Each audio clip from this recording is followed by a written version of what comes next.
Čaute ľudia, takže vítam vás pri mojom ďalšom dieli. Dneska si ukážem ako texture pack, konkrétne tento, do Minecraftu 1.7.2. Takže pôjdeme na toto, sem na internet.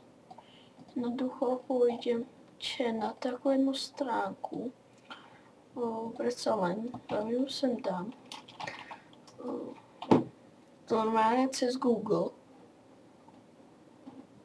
No, načítaj sa. Pôjdete na túto stránku, ktorú vám dám v popisku, takže to tady musíte vôbec sledovať. Dáte texture pack, to sa vám zjaví toto. Čo je? Nie, takže najskôr si nájdete taký súbor pekný. Si dávam tento, to je toto. Je to tento texture pack. A dáte toto, potom sa vám zjaví toto. To dáte do want, ale ja už ho tam nemám. Toto si pekne takto presuniete na plochu. Nechajte si to na ploche. Zatiaľ zapneme Minecraft. Počkáme, kým sa nám to pekne načíta. Trpezlivosť.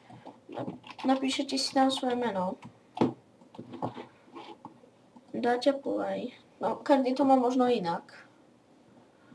Takže počkajte. Ja tam už mám iné texture packy, ale myslím, že to nevadí. Ja mám napríklad tento. Ktorý asi ten presne, čo teraz ideme. Takže dáte Open Texture Pack Folder. Vy to máte možno po slovensky alebo po česky. Do toto sa vám ukáže. Vložíte toto tak jednoducho. Ja to tam už mám. Je toto. Normálne zavriete toto. Dáte. Toto by sa... Nie, počkajte. Takto by ste to... Nie. Dáte normálne dole a dáte zase tam a toto sa vám vyhodí tu. Vy dáte toto naspäť tam.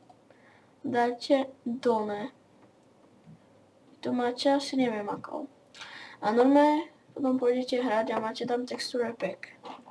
Takže čaute, ďakujem za pozornosť, nezabúdajte like, koment a odber. Čaute.